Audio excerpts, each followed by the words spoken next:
उपचुनावों में खीवसर सीट पर 20 सालों बाद बीजेपी की जीत के बाद चिकित्सा एवं स्वास्थ्य मंत्री समर्थकों के साथ आवास पर खुशी जाहिर करने पहुंचे। इस दौरान चिकित्सा एवं स्वास्थ्य मंत्री गजेंद्र सिंह खीवसर ने कहा कि आने वाले विधानसभा चुनाव से पहले खीवसर का परिसीमन होगा, खीवसर में अब बीजेपी का राज कायम रहेगा। उन्होंने कहा कि सरकार ने भी मुझे कहा था खीवसर सीट को हर हाल में जीतना है, यहाँ जीत होगी तो आपकी होगी और हार होगी तो भी आपकी होगी। उन्होंने कहा कि जनता ने मेरी मूंछों और सिर के बालों के साथ मेरे मंत्री पद की भी इज्जत रखी है।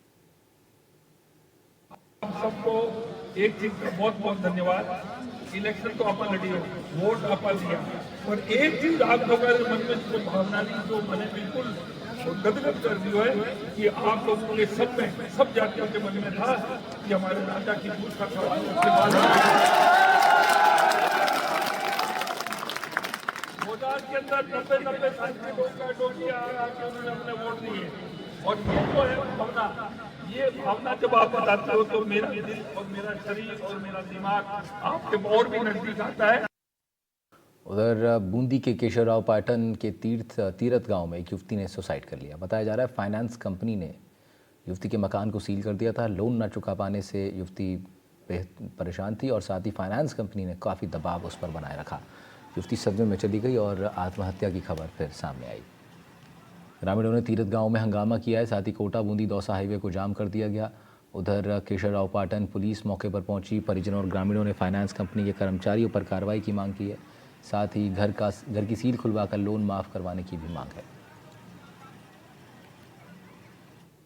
एक फाइनेंस कंपनी द्वारा अपने बकाया लोन की वसूली के लिए एक घर पर ताला लगा दिया गया था, जिसमें जो घर की युवती थी उसके द्वारा सुसाइड कर लिया गया।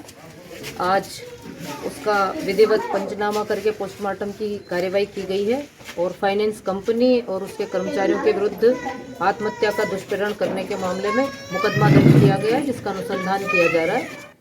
सलीम अली हमारे संवाददाता वहाँ से रिपोर्टर हैं हमारे, उनका रुख कर लेते हैं। सलीम, क्या कुछ अपडेट इस मामले में अब तक सामने आया है? क्या कुछ कार्रवाई अब तक, क्या मांगे मानी गई हैं? किसी फाइनेंस कंपनी को अब तक रखा गया है जांच के दायरे में?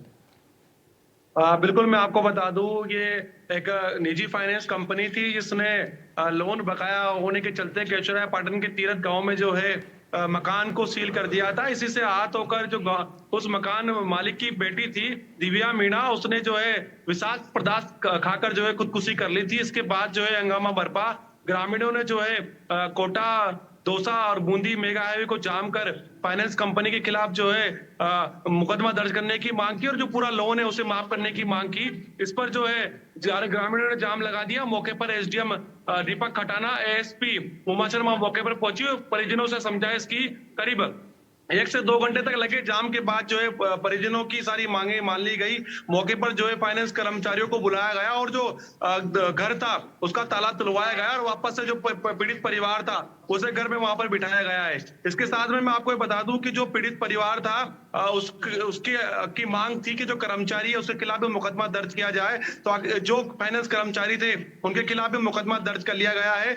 पूरे मामले पुलिस का कहना है कि जांच की जा रही है। पुलिस ने जो है फाइनेंस कर्मचारियों के खिलाफ जो मामला दर्ज किया है वो आत्महत्या के लिए उकसाने का मामला दर्ज किया गया है। इस पूरे मामले में जांच की जा रही है। पुलिस के अधिकारियों का कहना है कि जांच के बाद ही कुछ कहा जाएगा। पुलिस ने इस मामले में अपील भी की है कि इस प्रकार के जो मामले सामने आते हैं उसमें आत्महत्या करना एक न्याय का जरिया नहीं है। अगर इस प्रकार के मामले सामने आते हैं तो थाने तक पहुंचे और पूरे मामले की जानकारी पुलिस को दे, शिकायत दर्ज करवाए। पुलिस उस मामले में कार्रवाई करेगी, लेकिन आत्महत्या जो कारण है वो कहीं ना कहीं इस प्रकार का न्याय का जरिया नहीं हो सकता। ऐसी अपील बूंदी की एएसपी उमा शर्मा ने की है। जी ठीक है सलीम, शुक्रिया आपका तमाम जानकारी के लिए। सलीम अली हमारे संवाददाता जानकारी दे रहे थे। उधर